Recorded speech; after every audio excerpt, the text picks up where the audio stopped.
What if I told you that Hollywood's most beloved on-screen couple was built on a lie that left one of them feeling like a complete fool? That the woman who sang "K Sarah, Sarah, whatever will be, couldn't forgive the betrayal that shattered her trust? And that America's sweetheart harbored anger so deep toward her co-star that she refused to let even his tragic death erase what he'd done to her? This is the untold story of how Doris Day came to hate Rock Hudson more than anyone else in her life. For decades, they were perfection. Doris Day and Rock Hudson, the smiling, perfectly matched leads of Pillow Talk, Lover Come Back, and Send Me No Flowers. To millions of moviegoers in the late 1950s and early 1960s, they embodied effortless charm, sexual tension, and lighthearted love. They defined an entire era of sophisticated Hollywood romance. But behind the studio-crafted illusion, the truth was far more complicated. And in Doris Day's later reflections, it became devastatingly clear that her feelings toward Hudson were layered with disappointment, anger, and a sense of deep betrayal that she rarely allowed herself to voice publicly. This is that story.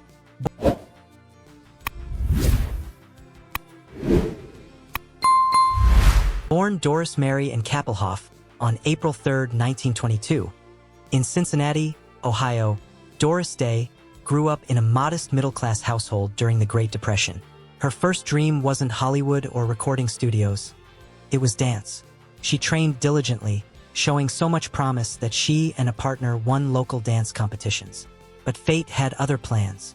A serious automobile accident shattered her leg and effectively ended her hopes of a dancing career. Yet during her long and painful recovery, confined to her home, she began singing along to the radio, discovering a natural, effortless vocal talent that would become her greatest gift. Encouraged by friends and family, Doris began performing with local bands. Band leader Barney Rapp suggested she change her surname to Day, inspired by her rendition of the song Day After Day. This new name marked the beginning of her professional identity. Her breakthrough came in 1945 when she recorded Sentimental Journey with Les Brown's orchestra, a song that became an anthem for returning World War II servicemen. Her warm, clear, and emotionally sincere voice resonated deeply with listeners, introducing America to a voice that seemed to embody comfort, optimism, and emotional honesty at a moment when the nation desperately needed all three. Hollywood took notice. In 1948, Doris Day made her film debut in Romance on the High Seas, quickly blossoming into a major film career. She possessed a rare combination: naturally beautiful without seeming remote, radiating sincerity, with comic timing that felt instinctive rather than studied. Audiences trusted her, rooted for her, and saw in her a reflection of the best version of everyday American womanhood. Throughout the 1950s, she became one of the most bankable stars in Hollywood. Her dramatic talents reached a high point with Love Me or Leave Me in 1955, revealing an intensity and emotional depth that surprised critics and audiences alike. Then came Alfred Hitchcock's The Man Who Knew Too Much in 1956, where she delivered K Sarah, Sarah, Whatever Will Be, a song that won an Academy Award and became her signature, a philosophical anthem about acceptance, fate, and hope. The late 1950s and early 1960s cemented her status as a romantic comedy icon, particularly through her immensely popular on-screen partnerships with Rock Hudson. Their films Pillow Talk in 1959, Lover Come Back in 1961, and Send Me No Flowers in 1964 defined an era. To the world, they were magic together. The chemistry was undeniable, the timing impeccable, the romance believable. Doris Day's comedic performances were marked by sharp intelligence and perfect timing, and she brought independence and wit to her roles that subtly challenged the era's gender norms. But Doris Day was known for something that would make this partnership's foundation particularly painful: her fierce commitment to honesty and professionalism. She valued trust above almost everything else, especially in an industry built on facades. As she plainly put it, "I believed in being straightforward. If you didn't have that, you didn't have much." It was this belief that made her eventual emotional break with Rock Hudson so devastating. While the two shared impeccable on-screen chemistry, Day came to feel that their friendship had been built on something fundamentally false. At the time of their films together, Day was completely unaware that Hudson was gay, a fact carefully hidden by the studio system. When the truth became public years later, she was deeply shaken. But here's what's crucial to understand. It wasn't about Hudson's sexuality itself. As Day later said, it wasn't what he was, it was that everyone knew but me. To Doris Day, the realization felt humiliating. She believed she had been used as a prop in a carefully constructed lie designed to protect the studio's investment. The betrayal cut deeper because Hudson was not just a co-star. He was someone she thought she knew, someone she trusted. "I trusted Rock," she admitted. "We spent years laughing, rehearsing, working side by side. I thought there was honesty between us." Discovering that the image of romance they sold to the world was knowingly false left her feeling manipulated. Today, it wasn't harmless movie magic. It was a violation of her personal integrity.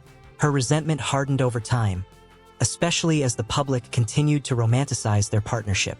"People talked about us as if it were real," she once remarked, "and I had to smile along with it knowing it wasn't."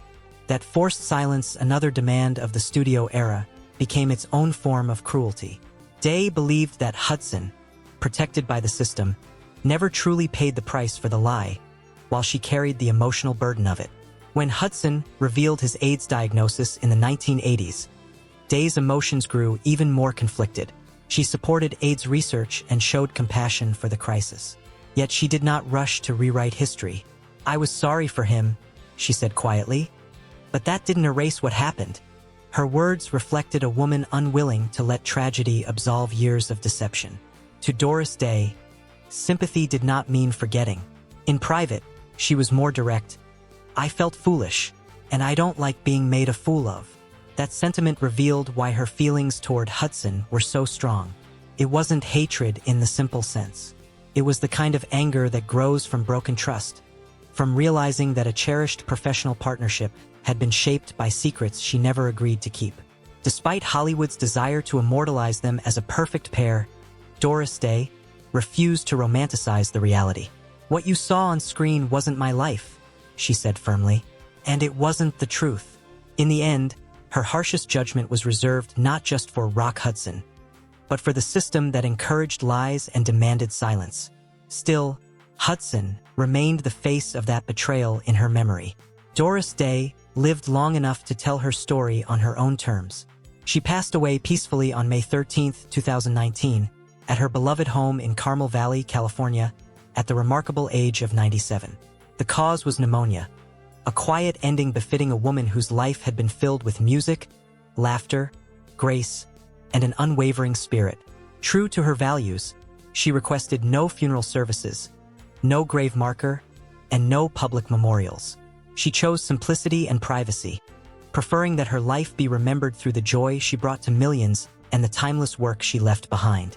WHI. History may remember Doris Day and Rock Hudson as cinematic soulmates. Her own words remind us that behind the smiles was a woman who felt deeply wronged and never quite forgave it. The woman who sang "Whatever will be," couldn't let this particular wound heal.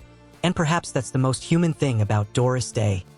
Beneath the sunny image was someone who demanded honesty, valued trust above all else, and refused to pretend that betrayal didn't hurt, even from America's sweetheart.